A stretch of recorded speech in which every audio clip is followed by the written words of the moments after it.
What's up, everybody? Welcome to The Marketing Lot, a show dedicated to teaching real and powerful marketing tactics directly from the business leaders using them right now to change lives and become more successful.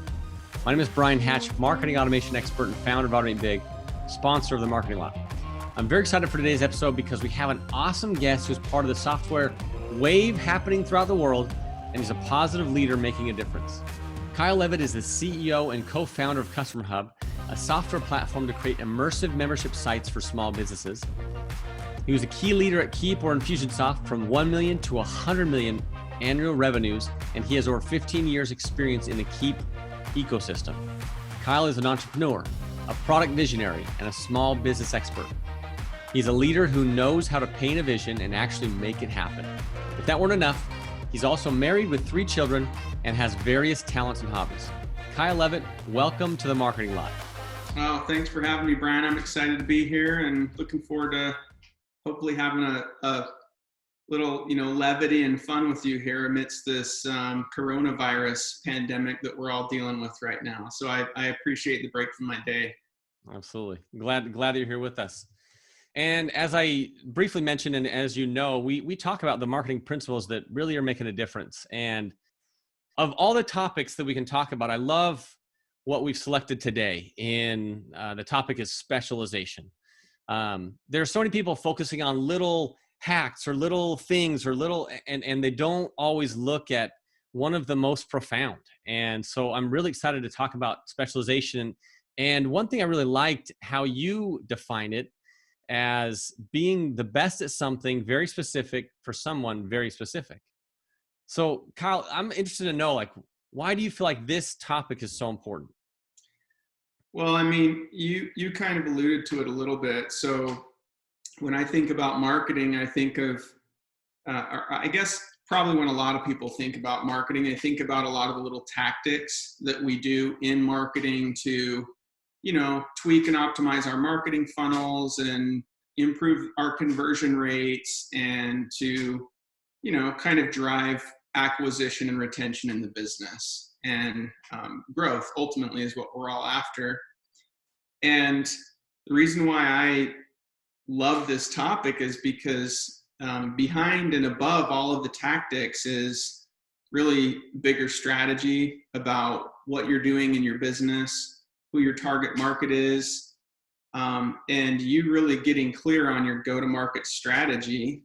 And that strategy drives everything in the business, including all the tactics. And so at the end of the day, if you're not, known as the best in your market at something important for someone very specific, then you're just one of the many, many distractions that is hitting someone's inbox, and they're not going to remember who you are, what's different about you, and people aren't going to be lining up to sign up as customers, that's for sure. So it's about cutting through that distraction and having a strategy that really differentiates your business and makes you different and special from all of the other, things that are flying in front of people's faces today. We're in a very distracted world, and we've all got more content than we can handle. Absolutely. And so I'm kind of interested to know from you, I mean, it's important. It is a phenomenal topic to be discussing, but how did you come to that realization? You tell us a little bit about how that's been apparent for you, because I think that a lot of business owners, especially small business owners, they're like catch whatever they can catch. They're like, oh, I'll take whatever business I can get. So how did you come to that realization? Because I think it doesn't always happen that way for everybody. Yeah, I mean, it's a great question. I think it's probably just been a variety of experiences that I've had over the years. But when you look at our business that we run right now, CustomerHub, it's a knowledge commerce platform, and we started out and still are focused on a very narrow niche, a niche market, and so we sort of lucked into, by chance and totally unintentionally, what we're doing 10 years ago, what we're still doing today. And we were serving a very narrow market of a subset of small business owners. If there's 5 or 6 million small businesses in the U.S., our total addressable market was like 25,000 small businesses. Wow. And we do something very specific. And so because of our specialization in how we were attacking the market, it was much easier for us to identify prospects, to target those prospects with our marketing efforts. And ultimately, when we were able to get in front of them, the message resonated much more with them because we were speaking very specifically to their unique pains and challenges. And that's what people want. And so a broad message is just sort of blah, and it gets lost. It gets lost on people. And so if you can really speak very narrowly and specifically about what problems they have that you solve, then it resonates and it really moves people to take action. Yeah, that's awesome. I think that's probably the main thing, but I've had a variety of experiences and trainings over the years that have helped me to better understand that and better position our own business in that regard. Okay, so tell me about that. How do you specialize? Well, I think the most important thing is to just be clear about what you are and what you aren't. A great example that I like to refer to here, and my friend Greg Head, he uses this example all the time when talking about specialization, is Chick-fil-A. They only do chicken sandwiches. They only do chicken. And they started out only doing chicken. They started out very small, but they make the best chicken sandwiches in the fast food business. Everybody knows that. So when you want a chicken sandwich, even though Burger King makes chicken sandwiches, McDonald's makes chicken sandwiches, and Wendy's makes chicken sandwiches, and every other practically burger and fast food joint makes chicken sandwiches, you go to Chick-fil-A to get a chicken sandwich. And Chick-fil-A always has long lines. Always. If you go to Burger King, there is literally no line for a chicken sandwich. You walk right up to the counter and you order your chicken sandwich. But there's a massive difference in the product. And that's why people love Chick-fil-A, is because their chicken sandwiches are awesome. And the reason why they're awesome is because it's all they do.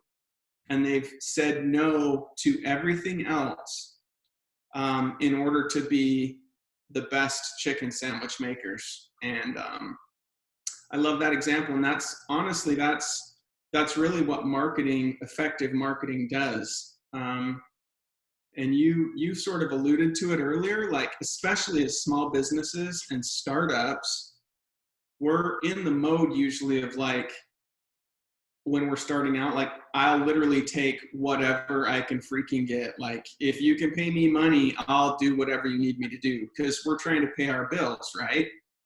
But that doesn't scale and that doesn't promote growth.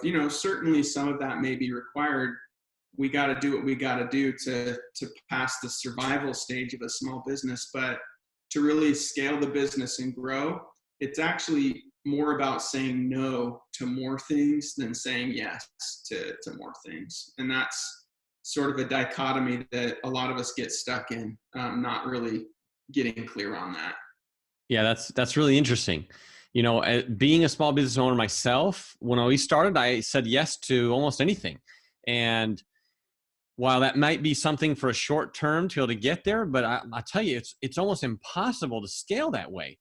It will burn you out. It will make you frustrated. It will stress you out. And so I think that if a small business owner and listeners out there, if you are in that situation where you're saying yes to almost anything, if you have to do that on a short term, that's one thing, but do it for a very short term, because you want to find the things that you love.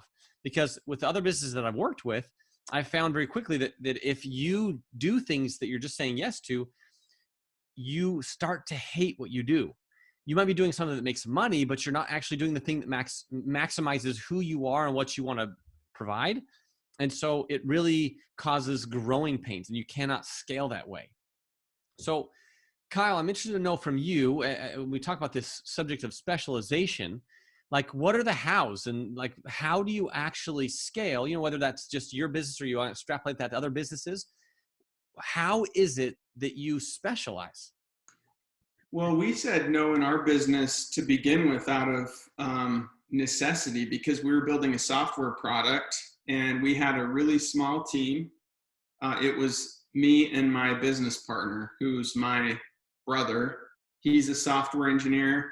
At the time we started CustomerHub 10 years ago, I was coming from a sales background, and so I did all the sales and marketing in the business. And like, we did some service work, some consulting essentially to acquire some customers and some revenue to keep ourselves afloat, while he coded the software in the background. And when you've got one software engineer and you're building software, it by necessity limits what you can build. So we had to be very choiceful about the product we built. And we actually built the first version of CustomerHub was a client portal only, where Infusionsoft customers could log in to access their billing information and make updates to their profile and such. And so that's what we built. It was a very, very specific thing only for Infusionsoft users who had that specific problem. And I became aware of the problem when I was running the sales team at Infusionsoft in the early days, because we would have customers and prospects coming to the sales reps asking if Infusionsoft could do this thing. And so I knew that the problem existed, and we just decided to go build it. And it took us probably 3 or 4 months to build that initial version. It just did that one little thing.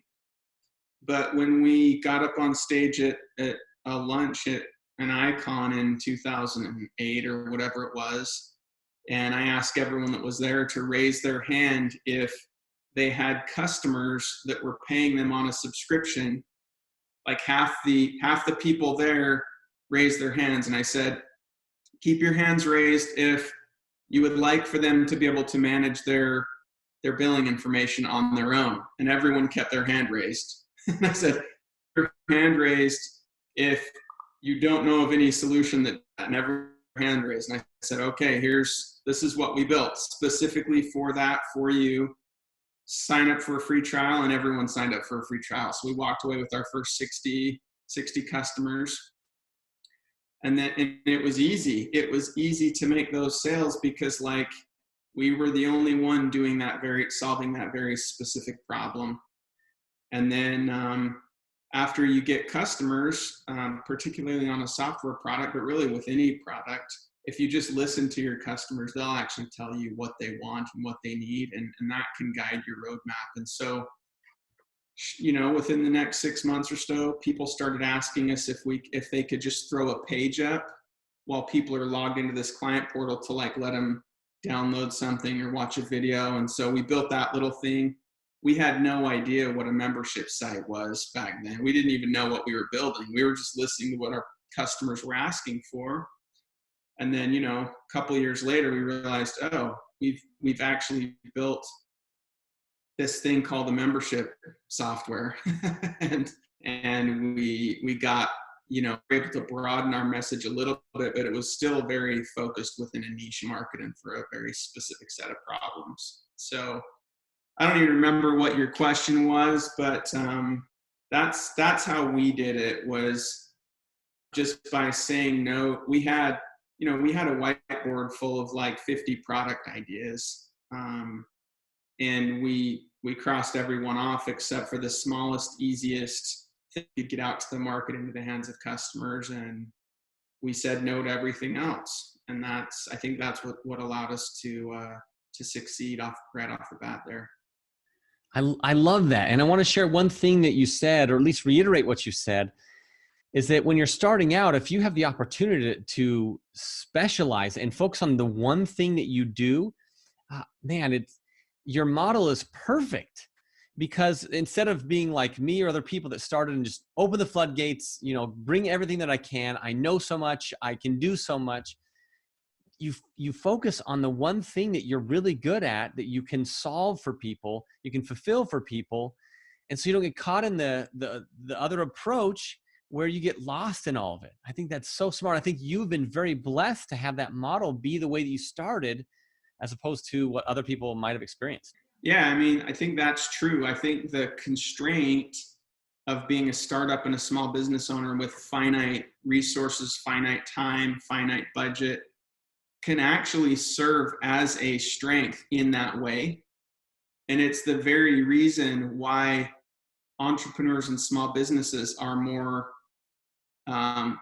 they're better positioned to take advantage of opportunities in the market, because they can act quick, they can see a problem, they can go start working on it right away and very specifically solve that one little problem. And that's how innovation happens. And so yeah, I think it's a little bit different mindset, but it actually can serve as a huge advantage for small businesses. Sometimes we feel like we can't compete with the big guys, and I would flip that around and say, like, it's hard for the big guys to compete with you if you've got your boots on the ground, and you're in touch with what the customer actually needs and understand their problems, and you can act a lot more quickly on it and seize the opportunity. So kind of a little shimmer and glimmer of hope for us small guys out in the world trying to succeed.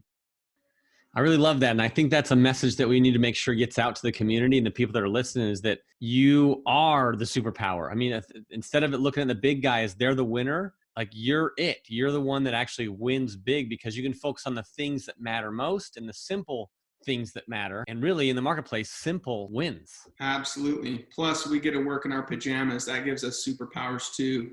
Oh, I love that. So what would you tell the person that has stretched themselves too thin, that is on this? I mean, obviously on the spectrum and the topic of specialization, you got the people that are like you, that are starting out looking at a niche and solving a single problem.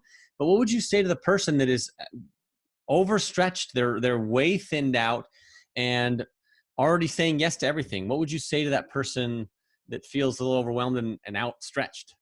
I would encourage them to take a half day, and clear their calendar and sit down and think about what it is that makes them special, what it is that they are uniquely gifted or talented at.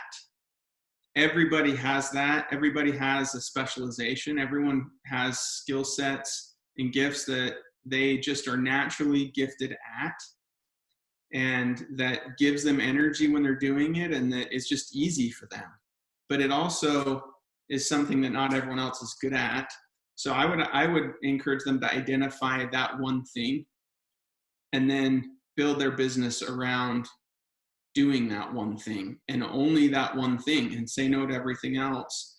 It might take some time to transition all of the revenue over, but ultimately,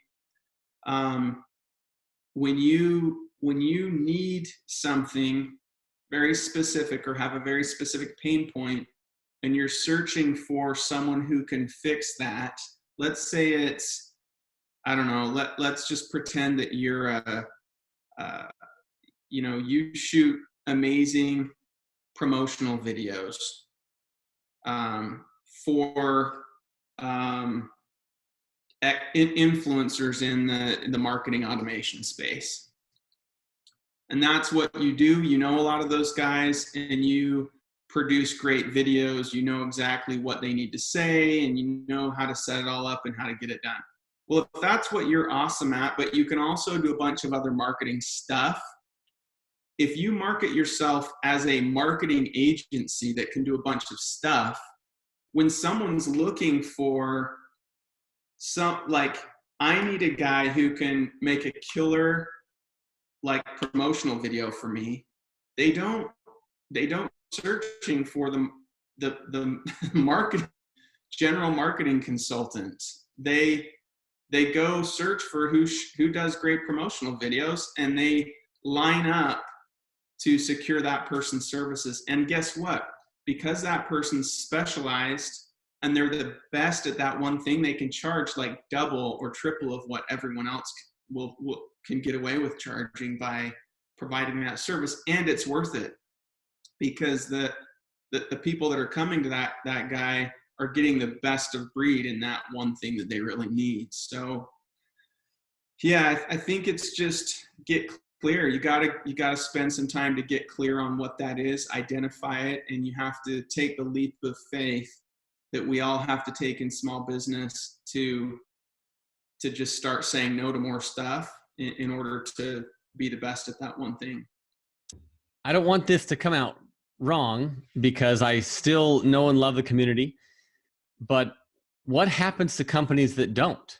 I mean, you've had a front row seat to one that we both know and love, but what happens if a company does not say no and does not specialize as much as you're suggesting? Yeah, I mean, I think it's really hard to grow. Ultimately, that's the challenge that it creates. Can you survive by doing that? Yes, you can survive, but it's a slog, man. Like customer acquisition, lead acquisition is a slog when you don't specialize, because your net is so wide. So your cost per acquisition is way higher.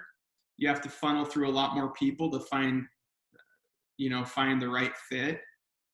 And I think that's just the main thing is it's harder to acquire customers. And so ultimately, because of that, it's harder to succeed, it's harder to grow, and it's harder to survive because you burn out. It's because it's hard work.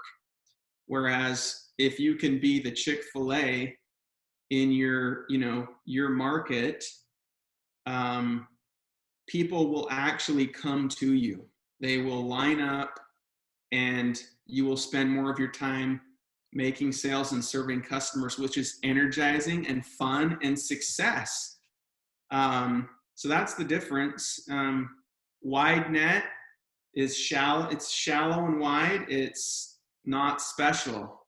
Narrow and deep is special, and people will line up for that and they'll pay more for it. And ultimately, if you're running that kind of business, you're going to have a much easier time growing, and it's going to be a lot more fun. I think it's interesting because now as people are listening, they're thinking, okay, yeah, I specialize, I focus on something like very, very specific, but to help connect the dots here, I want to make sure that we understand that like it comes down to acquisition costs. I mean, when you specialize and you are focused on a specific need and solving that, I mean, you can change a business, but also especially small business, because think about it. If you can reduce the acquisition cost by a third, by a half, that changes that either sinks or makes businesses win. And so I think we have to come back to that. The results matter. And this applies to multiple spheres in marketing, but specialization really does make a difference in your acquisition costs, which in many businesses is everything. That's basically all of the profit margin in a small business, right? Is the difference between the acquisition cost and what you actually are charging people. So, yeah, I mean, the lower the acquisition cost, the more you can get people coming to you. That's just more money in the pocket, and you can charge more because of the specialization. So it's a win-win-win. The customer gets a better product. You make more money. You're able to grow your business and be more successful. So yeah, that's the economics of any business is essentially the customer acquisition cost minus the fee that you're charging is what your profit margin is. I mean, obviously there's other inputs, but those are the biggest ones in terms of how to affect the growth of the business. Yeah, I love it. And to transition out of what we've been discussing and into a topic that we kind of have mentioned in passing here, and it's a topic that you said that I totally agree with, is that when you specialize, it makes it easier for you to talk to the audience. You know, some businesses I've worked with in the past have really struggled to know what to say and how to say it. But I believe that when you really focus on specialization, it makes that easier. So, well, how would you speak into that as far as how specialization makes it easier to talk to your audience? Yeah. So my I'll use an example of my father-in-law recently transitioned out of his corporate job and wanted to be on his own. He's entering a new phase of his life, and he decided to start selling insurance as sort of a way to just kind of bridge the financial gap. And he came to me and had some questions about marketing. He knows that I do online marketing and some other things, and he was looking for some ways to just be a little bit more innovative than talking to everyone he knows and being that guy, you know, that insurance guy. When you see him coming, you're like, oh yeah, he's gonna talk to me about insurance again. So he was looking for some more innovative ways to generate leads. So we had a conversation, and I just asked him a bunch of questions about what is the thing that's like his bread and butter that he's better than anyone at. He's licensed in a whole bunch of insurance products, and he's licensed in and he was essentially trying to sell a bunch of different insurance products to people all over in 3 different states. So the first thing that we did together was we talked about, well, if you could only focus on a 50 mile square 50 square mile radius, what would be your best area to focus on? What would it be? And he quickly rattled off what that city and region was. And then I said, okay, now out of all of your insurance products that you sell, which one do you find that you are able to sell most effectively, and where you are able to close at the highest rate and where there's still demand for it? He was like, oh, it's this one. And I was like, okay, so here's what we're going to do. We're going to throw up some online ads. We're going to geo-target people in a 50 square mile radius. We're only going to target the types of people who need this specific type of insurance, and all of your ads are going to speak to that one thing. And then your whole funnel is going to speak to that one thing, and that's all we're going to try and do is just convert those. And he very quickly saw a different result in terms of his conversions, and it's because he wasn't casting this wide general net to a whole bunch of people where it just kind of gets lost in the shuffle. And so again, just another example of that. And you hear stories like that all over the place. For people that understand that it's just a really powerful way to target people. You can be more specific. It's like pointing a laser onto a big demographic, pointing a very fine laser on a specific segment and really hitting them directly and hard with a message about their problem. And it for people that really have that pain, it's oh yeah, that's what it is. Whereas if you're coming at them with a general message, they don't hear about their specific problem, so it doesn't pull them in. Ultimately, they don't convert. So yeah, that's been a recent experience I've had. That was just another, just add it to the list of success stories around being very focused with your message and your market. Well, is there anything else that you'd like to bring up on the topic? I really enjoyed our conversation here. No, I mean, I think that's the key principle there. I would just encourage people to do the work up front to get clear. It does, take some iteration.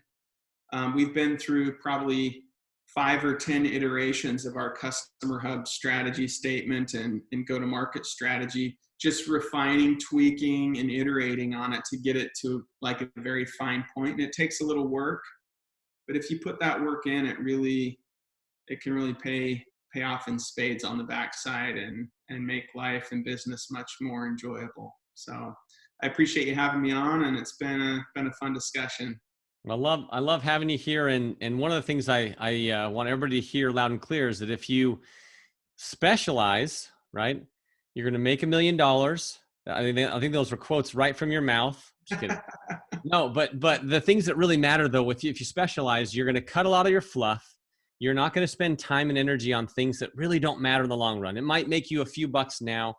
Secondarily, it's going to cut your conversion costs. It's going to cut your acquisition costs. I mean, even your operating costs. Yeah, the degree of that depends on your business. But the same token, at the end of the day, if your message is on point, you're going to be getting the right people to talk to you, and you're not going to be stressing about like, well, that landing page isn't converting the way it should, or I don't know if we're saying it the right way, or if it's kind of confusing, or it's very complex. So I love this topic. I love that it's a foundational piece of what marketing, and as you've spoken today, it's very apparent to me that that's like a very driving force for your marketing efforts throughout what you've done in your career. And I'm definitely grateful for you sharing that knowledge with us, with our audience. And again, thanks for being here on the Marketing Lot with us. Thanks for having me, Brian. I appreciate it, man. Talk to you soon. All right, see you.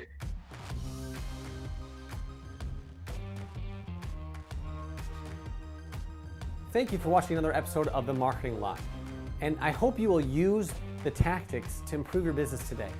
Now, I have something special just for you, for those that stayed to the end, because I want to help your business and I want to make sure that you're successful. And we put on workshops on a weekly basis to teach and train business owners how to solve all that you need in a marketing campaign. There's a lot. There are many steps that you need to be able to tackle and to accomplish to be able to make a successful marketing campaign. And so we take all of the worry and guesswork out of it, and you jump on live with me for 2 hours, and we go deep dive into whatever phase you're working on, whether it's your opt-in page, your sales and checkout, your email marketing, all kinds of fun stuff.